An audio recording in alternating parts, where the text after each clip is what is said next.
बहुत ही संवेदनशील विधेयक है। मेरे दो बिंदु और है, मुझे कृपया ओके चौथा on the fourth ground is it opens. Please माननीय सदस्य, आप नियम 72 के तहत विरोध कर रहे हैं। अध्यक्ष जी बिल्कुल, जब कभी बिल आपका सदन में आए, जब आप डिटेल में चर्चा करें। अध्यक्ष जी अभी नियम 72 के विरोध के बाद सारांश बोलने की परमिशन दिए। जो रूल 72 है वो दो चीज कहता है, एक लेजिस्लेटिव कॉम्पिटेंस, एक general opposition of the bill जिसकी स्वीकृति आप दे सकते हैं। और क्योंकि ये इतना संवेदनशील विधेयक है, मैं आपसे ये विनती करता हूं इसके ऊपर पूरी चर्चा कराई जाए। मेरे सिर्फ दो बिंदु और है। दिस बिल मिस्टर स्पीकर से एक मिनट, हाँ, आपने कानूनन बात की तो कानून ये भी है कि 72 उसके बाद भी अलाउ करता हूं, लेकिन संक्षिप्त में, बिल्कुल संक्षिप्त में अध्यक्ष जी, आपको डिटेल में चर्चा मेरे सिर्फ दो बिंदु और है। This bill opens the door for political misuse by instrumentalities of the state whose arbitrary conduct has been repeatedly frowned upon by the Supreme Court.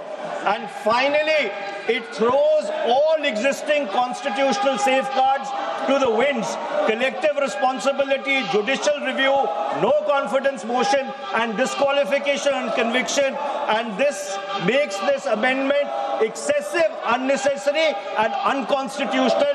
इसलिए मैं इन तीनों विधेयकों का पुरजोर विरोध करता हूं और गृह मंत्री से मैं ये आग्रह करना चाहता हूं कि ये तीनों विधेयकों को वापस लिया जाए। Shri N K. Premachandran. Speaker sir, I strongly oppose the bill, 130th Constitutional Amendment Bill, as well as the other two bills I strongly oppose on 4 grounds. So the first ground is the bills are to be introduced according to the rules and procedure of the House. The bill is not circulated among the members. Yesterday after 1 o'clock we have received the copy of the bill, and I would like to know from the Honourable Minister, what is the undue haste and urgency in bringing such a constitutional amendment bill? What is the emergent need of having such a bill? That means the introduction of the bill itself is lacking bona fides. The bill is lacking bona fides. That is why I would like to say that this is with a mala fide intention to destabilize the opposition ruled states in various parts of the country. Number one. एक minute, माननीय अध्यक्ष जी, प्रेमचंद्रन जी कह रहे हैं कि जल्दबाजी में लाया गया।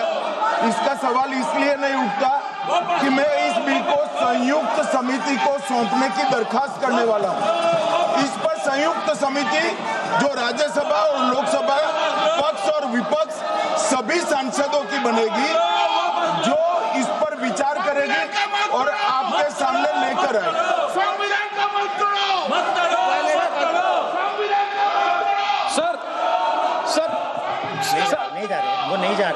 Sir, I do agree with the Honourable Minister, but at the same time, the members are having the right to oppose the bill at the time of introduction.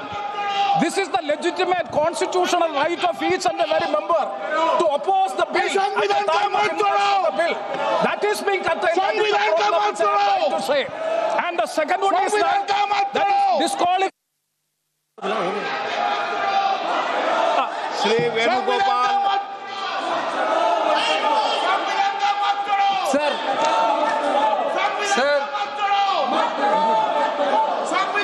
Sir, I rise to oppose the introduction of the Constitution Amendment Bill 25, the Government of Union Territory.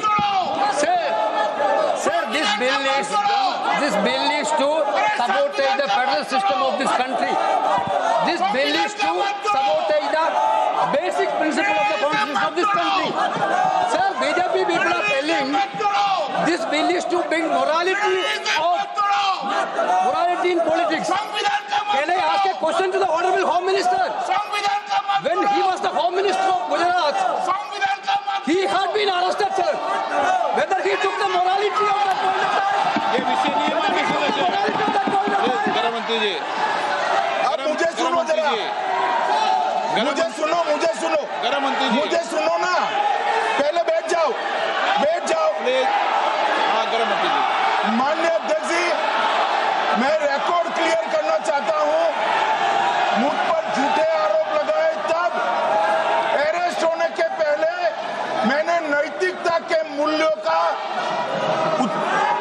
हवाला देकर इस्तीफा भी दिया। और जब तक मैं court से निर्देश नहीं हुआ, कोई संविधान पद मैंने स्वीकार नहीं किया। ये क्या सिखाते हैं नैतिकता में? मैं तो इस्तीफा देकर गया था और मैं तो चाहता हूं कि ये नैतिकता के मूल्य बढ़े। हम ऐसे निर्लज्ज नहीं हो सकते कि हम पर आरोप लगे और हम संवैधानिक पद पर रहें। अरेस्ट के पहले मैंने इस्तीफा दिया है। माननीय सदस्य, आप बिल पर बोलिए। आप 72 के नियम के तहत बोलिए। सर, दिस नियम से आपका डायरेक्शन है। 19 आप 72 नियम के तहत बोलिए। सर, माइक क्या है सर?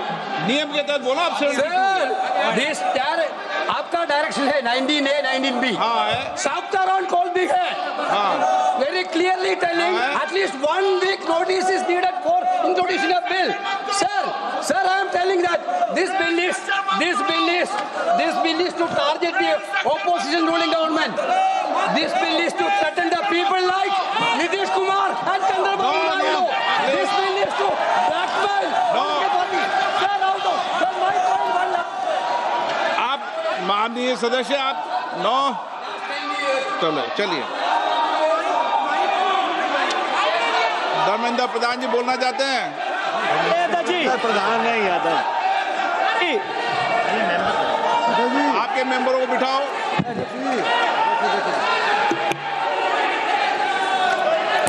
धन्यवाद अध्यक्ष जी। मैं ये जो तीनों के तीनों विधेयक आए हैं, संविधान का 130वां संशोधन विधेयक 2025, 1 मिनट, संघ राज्य विधेयक, देश देख रहा है आपको, संघ राज्य शासन विधेयक 2025, जम्मू कश्मीर पुनर्गठन विधेयक 2025, इन तीनों का माननीय अध्यक्ष जी अपनी पार्टी, अपने नेतागण अखिलेश जी की ओर से पुरजोर विरोध करता हूं। और विरोध इसलिए करता हूं माननीय गृह मंत्री जी, बहुत नैतिकता की बातें कर रहे हैं आपने भाषण दिए थे चक्की पी सिंह महाराष्ट्र में, जिनको लेके डिप्टी सीएम बना के घूम रहे हैं आप। इसलिए अध्यक्ष जी, मैं इस मौके पर कहता हूं, ये बिल संविधान विरोधी, मूल अधिकार विरोधी, न्याय विरोधी। माननीय अध्यक्ष जी, मैं प्रस्ताव करता हूं कि भारत के संविधान का संशोधन करने वाले विधेयक, संघ राज्य क्षेत्र शासन अधिनियम 1963 का संशोधन करने वाले विधेयक और 2019 का और संशोधन करने वाले विधेयक को माननीय अध्यक्ष जी द्वारा नाम निर्देशित किए जाने वाले इस सभा के 21 सदस्य और उपसभापति द्वारा नाम निर्देशित करने वाले 10 सदस्यों के मिलकर बनने वाले सभाओं की संयुक्त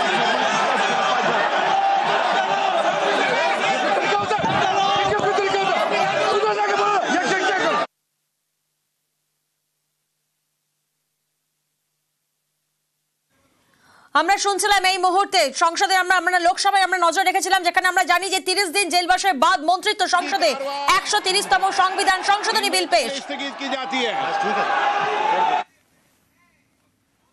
আপাতত স্থগিত। তুমুল হই হট্টগোল সংসদে 130তম সংবিধান সংশোধনী বিল পেশ।